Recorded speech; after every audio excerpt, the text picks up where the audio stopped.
a gente foi ensinado, ou a gente cresceu acreditando que falhar ou errar é um sinal de fracasso, um sinal de derrota, que a gente não pode mudar de ideia, que a gente tem que acertar de primeira, em que as nossas decisões são para sempre.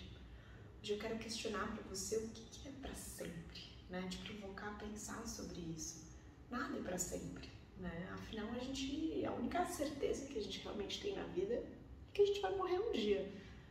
Não vou falar sobre morte especificamente nesse episódio, mas sim sobre mudanças, sobre a necessidade de recalcular uma rota, de fazer uma escolha, de simplesmente perseguir algo que a gente sente que faz sentido para nós naquele momento, seja em qualquer âmbito da vida, numa relação, num trabalho, em algo que a gente deseja fazer, alguma vivência que a gente quer ter, um esporte que a gente quer fazer diferente, simplesmente visitar um lugar novo, por que não? Então, a gente seguir esse nosso chamar, às vezes, da alma para viver experiências diferentes é extremamente importante. Não quer dizer que a gente vai acertar sempre, porque a gente está escutando o nosso coração, né? Isso também é uma ilusão, porque, na verdade, quanto mais a gente aprende a se jogar, quanto mais a gente aprende a viver novas coisas, várias coisas acontecem aí, né? Uma que o medo de errar, o medo de falhar, ele vai diminuindo, porque a gente vê que, na verdade, a gente tem uma força sempre para levantar de novo. E a gente também aprende que quanto mais a gente vive experiências, mais repertório a gente tem. Quando a gente fala de criatividade, por exemplo, né, eu já te expliquei que a criatividade, ela acontece num momento de silêncio e ela acontece num momento onde a gente faz conexões entre as nossas vivências e repertório. Então, quanto mais repertório de vivências, de experiências, de sensações a gente tem, mais repertório a gente tem também para o criar, né? E para o viver, para dizer se a gente gosta ou não gosta de algo. Vou usar aqui uma analogia que eu acho que tem muito a ver com esse momento, com essa provocação, que é assim, quando eu era criança, né, eu tive uma educação um pouco mais rígida, assim, e que mais europeia, né? É um pouco diferente, assim, de uma educação brasileira. Simplesmente, culturalmente, é diferente, né? A forma que as coisas são ensinadas, a forma que o afeto é ensinado, a forma que, às vezes, a disciplina, né, também é ensinada. Então, eu cresci num ambiente muito disciplinado, onde a pontualidade era muito valorizada, né, ou necessária, onde a autorresponsabilidade era muito necessária, onde muitas minhas atitudes eram questionadas. E nesse questionar também incluía a alimentação, por exemplo. Então, assim, vou usar essa analogia aqui dentro desse episódio. Vocês sabem que eu adoro trazer um pouco essas analogias, porque eu acho que facilita, às vezes, a compreensão de algumas coisas que até eu quero dizer, né? Então, assim, a alimentação, na minha infância, na minha educação, sempre foi muito natural. Sempre eu tinha que comer verdes, eu tinha que comer muitos vegetais, muitas frutas, porque os meus pais entendiam que aquilo era importante para o nosso crescimento, né? Meu, das minhas irmãs, que era algo vital, né? Então a gente não podia comer doce durante a semana, não tinha refrigerante, não tinha açúcar quase na minha casa, só em momentos específicos de celebração, nas férias. E hoje eu agradeço muito por isso, sim, porque acho que a minha alimentação só é do jeito que é por causa disso, né? Mas enfim, a analogia, vamos voltar à analogia do brócolis, ela vai se chamar aqui nesse episódio, tá? Pensa o seguinte, quando a gente é criança, tem um prato de comida, né? E alguém vem e coloca um brócolis no seu prato. E aí nós, né, como instintivamente, muitas crianças fazem, e eu também já fiz na minha infância, eu não quero brócolis, né? Aquela coisa verde esquisitinha, uma arvorezinha em cima do prato. E aí os meus pais falavam assim, mas Karina, você já provou brócolis? Aí eu, não. Então como que você pode dizer se você gosta ou não gosta? A gente só pode dizer se a gente gosta ou não gosta de algo, ou que algo funciona para nós ou não na nossa vida, se a gente experiencia aquilo. Se a gente vive aquilo, se a gente coloca a nossa cara a tapa, se a gente mergulha do barco, ou como a Brené Brown diz, se a gente está na arena, né? Se a gente só pode dizer com autoridade se aquilo funciona para nós ou não, se a gente vive na pele, se a gente sai da teoria. Então, o brócolis, na teoria, só porque ele é verde e parece uma árvorezinha, ou sei lá, coitado do brócolis, porque ele é verde, a criança não gosta. Não, a gente tem que provar o brócolis para ver se a gente gosta ou não gosta, e aí sim a gente pode dizer. E foi assim que meus pais me educaram muito também em relação à alimentação. Eu só posso dizer se eu gosto ou não gosto se eu provar. Então eu nunca tive medo de provar as coisas. Eu acho que isso diz muito também sobre como a forma que eu vivo, né, outras coisas na minha vida. Estou trazendo um pouco isso nesse episódio também, porque tem acontecido, eu tenho conectado alguns pontos e que me vieram também a trazer esse assunto por aqui, né? Tenho tentado trazer um pouquinho mais das minhas vivências pessoais também, que é algo que vocês têm pedido também, que acaba, né, relacionando, a gente vai tendo esses momentos de pequenas catarses quando a gente traz essas nossas próprias vivências, né? Se você sabe ou não, se você acompanha nas redes sociais, se você não está nas redes sociais, eu tô de mudança. Na verdade, eu já mudei. Eu saí do meu apartamento em São Paulo, eu alugava um apartamento na Vila Madalena e eu decidi, quem vê de fora, né, acha que tudo, a decisão foi muito rápida e o movimento foi muito rápido, mas é algo que eu venho questionando já há muitos meses dentro de mim. Será que eu tô feliz vivendo uma vida dessa forma, né? Voltei da Europa no meio da pandemia, estava morando lá, decidi já e estou agora baseada em São Paulo há 2 anos. E nesse apartamento que eu construí sozinha, e tenho orgulho de dizer que eu fiz isso pela primeira vez, decorei o apartamento totalmente sozinha. Eu, quando saí da casa dos meus pais há mais de 10 anos atrás, eu morava junto, né? Fui morar junto com uma pessoa numa relação que eu tive de 8 anos, a gente morou 4 anos junto antes de nos separarmos. E a gente construiu esse lar junto, e depois disso eu me joguei pelo mundão, assim, em várias situações, inclusive fui morar na Europa, né? E esse apartamento na Vila Madalena, eu escolhi cada coisinha do lugar, né? Cada coisinha do meu jeitinho, e isso foi muito importante para mim. Mas chegou um momento onde eu comecei a me questionar: por que eu tô passando tanto tempo dentro desse apartamento, fora, né, que rolou toda uma pandemia, e eu passei muito tempo da pandemia lá sozinha, inclusive por um Covid. Isolada ali do mundo, na minha torre do castelo de concreto, no meio da selva de concreto. E isso, esse ano eu comecei a questionar isso: será que esse lugar cabe em mim? Será que eu caibo nesse lugar? Né? E será que eu não consigo buscar algo que faz mais sentido com a minha alma agora? Minha alma começou a chamar pelo mar, até por estar do lado de fora, por estar na natureza. Vocês sabem que eu sou muito conectada a isso, né? Quem me acompanha também ao esporte, ao ar livre e à natureza em si. E comecei a me questionar alguns meses atrás se eu não poderia fazer um movimento de inverter a lógica, ao invés de ficar tanto tempo criando dentro do meu apartamento, dentro de uma selva de concreto, e aí saindo para resolver coisas, reuniões, ver amigos de vez em quando, se eu não poderia inverter isso e talvez criar e estar mais perto de um lugar que me inspire ainda mais, como a natureza, mais fora de São Paulo, e vir para São Paulo só para resolver coisas, entregar obras, ter reuniões e ver meus amigos também. E comecei esse questionamento, e comecei a avaliar diferentes opções no interior e no litoral. E finalmente, depois de uma viagem que eu tive recente, né, de férias, que eu fui para uma ilha em Portugal, para a Ilha da Madeira, me veio muito forte isso, o quanto realmente eu amo o ar de ilha. E o mar é muito importante. Eu sou uma outra pessoa, sou mais calma. Quando eu era criança, eu tinha um médico homeopata que dizia que eu estar perto do mar me fazia muito bem, porque a pressão do ar é diferente. Eu sou ariana, né, tem muito fogo dentro de mim, e quando eu estou perto do mar, pela pressão do ar, eu me sinto mais calma, e isso me faz muito bem. Inclusive faz bem para minha criação, eu sou muito criativa perto do mar, é muito maluco isso, assim. Talvez porque eu me permita mais o silêncio. Então eu vi a necessidade disso e decidi fazer essa mudança. Por que eu tô falando isso? Porque muita gente me apoia super e fala: cara, você tá certo, você não tem, né, eu não tenho responsabilidades nesse momento, a não ser a minha comigo mesma. Eu sou independente, não tenho filhos, né, não tenho uma relação fixa no momento, então eu sou muito livre, né, e eu posso fazer o que eu quiser, e talvez o momento seja esse, né, porque é isso, se eu decidir, eu vou, e foi o que eu fiz.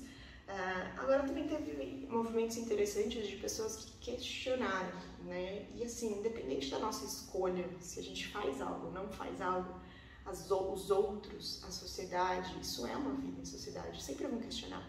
A partir das suas dores, a partir das suas próprias dúvidas, a partir dos seus julgamentos, né? A partir das coisas que compreendem ou não compreendem. E sempre vai ter gente que vai apoiar ou não vai apoiar uma coisa que você faz ou que você deixa de fazer. E isso em tudo, né? Eu também, como mulher, com 36 anos agora, o que eu me escuto de, mas você não casou, mas você não quer casar, mas e filhos, você não quer ter filhos? E assim, o tempo inteiro as pessoas vão questionar baseado num modelo que elas fazem na cabeça delas. Mas nós, como responsáveis pela nossa própria vida, a gente também tem a responsabilidade de testar os nossos brócolis, né? No momento que a gente quer respeitar as nossas vontades, respeitar o que faz sentido com a nossa alma. Seja morar perto do mar, seja ter filhos, seja escolher um trabalho, seja viver uma coisa diferente, mudar de trabalho.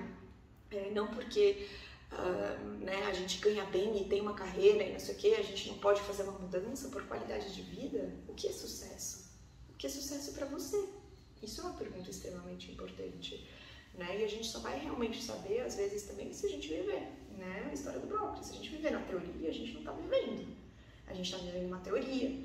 Porque às vezes a gente também cria uma história na nossa cabeça e a partir do momento que a gente vai viver de fato aquilo na pele, a gente pode dizer, ops, não era bem isso que eu imaginava. Na verdade, não dá tão certo. Ou dá mais certo. Ou você descobre algo além. Né? Então, aí que está o ponto de quando a gente fala de mudanças ou de provar, de vivenciar a vida, de provar esses brócolis que estão aí nos nossos pratos. Porque a gente só vai saber se aquilo faz sentido pra gente ou não, né? E essa questão da mudança, eu tô trazendo isso, porque teve algumas pessoas que falaram assim, mas Caju, você tá mudando pra onde? Eu falei, eu não sei. Mas como você não sabe? Eu falei assim, eu ainda não sei pra onde eu tô mudando. Na verdade, eu tô fazendo um movimento que a minha alma pede, mas eu ainda não sei exatamente o que é isso. Eu sei que é para ir pro mar e eu imagino a ilha. Eu imagino a Ilha Bela. Vai dar certo? Não sei. E antes de tentar controlar esse meu movimento, no sentido de me comprometer até com um lugar, com um aluguel, sendo que eu nem sei se vai dar certo, e tá tudo bem se não der certo, mas eu acho que vai dar certo, porque a minha alma tá falando muito que é para eu fazer isso. Ou talvez é para eu descobrir uma outra coisa lá, sei lá, vai saber. Tem algo lá que tá me chamando. Então, o que eu fiz? Eu coloquei todos os meus móveis num depósito aqui em São Paulo e vou deixar eles num depósito e eu vou experimentar diferentes regiões, diferentes áreas ou até mesmo esse viver, até mesmo a logística de São Paulo, não São Paulo, de ir e vir, é longe, não é longe, tem uma balsa, muitas questões. Então, o que eu vou fazer? Eu vou provar, vou experimentar, eu vou ver o que acontece. E eu trago isso porque eu também já fiz muito isso na minha carreira. Mesmo vivendo da arte há 10 anos, nesses 10 anos eu experimentei várias outras coisas. Eu trabalhei com design, com branding, fiz até governança de uma casa, porque uma amiga precisava de ajuda e ela estava grávida da segunda filha e o primeiro filho dela era pequenininho e o marido era empreendedor e não parava em casa e ela não estava dando conta de fazer tudo sozinha, isso lá na Europa. E ela falou assim, cara, você não quer vir morar comigo e me ajudar? E eu te pago algo por isso? E você não precisa ter que pagar a casa, você não precisa pagar a comida?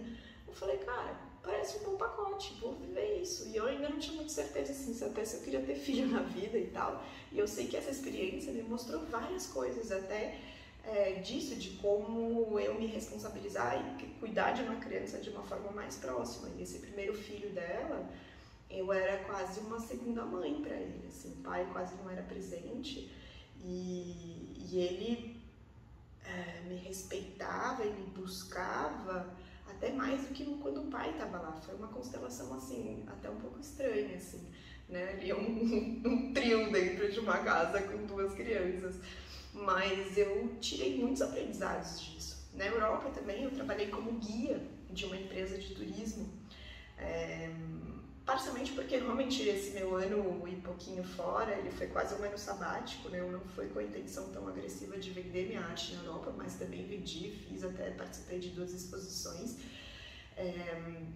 Mas eu não fui tão sangue nos olhos, sabe? Eu fui meio sabático mesmo, de me descobrir, de me entender, vir para o Brasil, trabalhei, pintei um monte de murais, usava aquele dinheiro para daí viver, explorar a Europa. Então realmente foi um ano de autodescoberta e autoconexão. Eu estava precisando disso até depois da minha relação, que eu falei que eu separei, que foi bastante tóxica e de certa forma abusiva.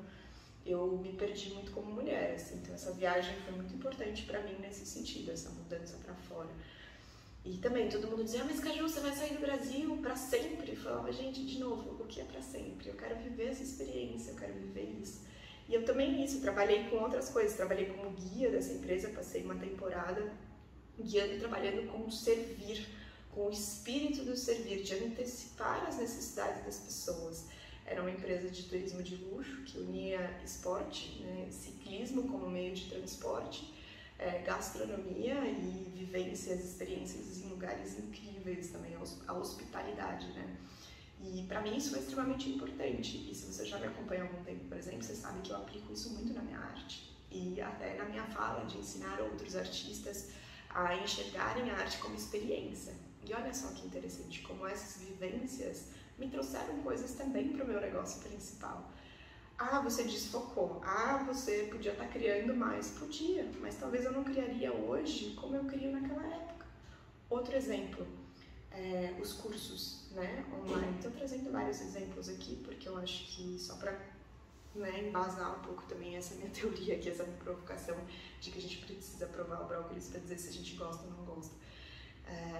Dar aula, né? Eu há alguns anos já sentia que eu queria ensinar outras pessoas, inspirar outras pessoas, mas por muito tempo eu me sabotei muito, porque eu achava que eu não tinha nada para ensinar.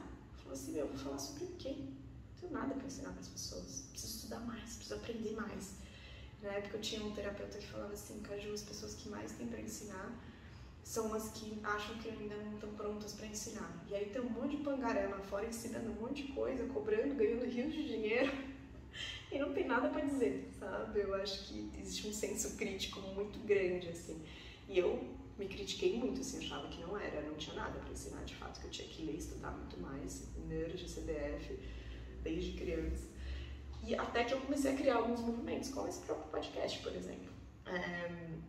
E aí eu comecei a ver a dimensão da quantidade de coisa, na verdade, que eu poderia ensinar, ou que eu poderia passar para frente, ou que eu poderia realmente ensinar sobre estratégia, sobre marketing, sobre venda, sobre arte, sobre posicionamento, sobre construção de marca, sobre storytelling. E aí eu entrei num negócio muito louco de experimentar um pouco de tudo. E eu fui meio maluquete, assim, 1 ano e meio agora, faz quase que eu entrei nessa, o podcast tem um pouquinho mais, mas que eu realmente experimentei esse mundo dos cursos online. Foi extremamente importante para mim, mas ao mesmo tempo eu me vi ali sobrecarregada e ao mesmo tempo olhei de frente para vários assuntos e entendi e tive vários incômodos.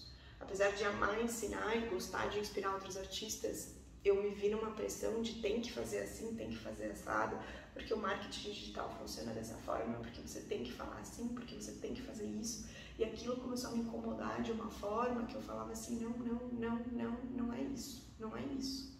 Essa vivência toda foi extremamente importante para eu perceber que sim, eu amo ensinar, eu amo inspirar, eu amo provocar, mas não necessariamente sobre estratégia, sobre marketing, sobre Instagram. Gosto de falar sobre essas coisas, mas o que realmente me move é o autoconhecimento, é a identidade, a arte como identidade. Você sendo artista ou não, eu acho que todo mundo tem a sua arte, né? Todo mundo tem algo para explorar, vivenciar, para buscar esse chamado da alma. E é isso que me chama, porque é isso que eu amo fazer comigo mesma e que eu trago também na minha identidade como arte. E posso trazer isso na identidade como ensino também. Eu saberia disso se eu não tivesse vivido o resto?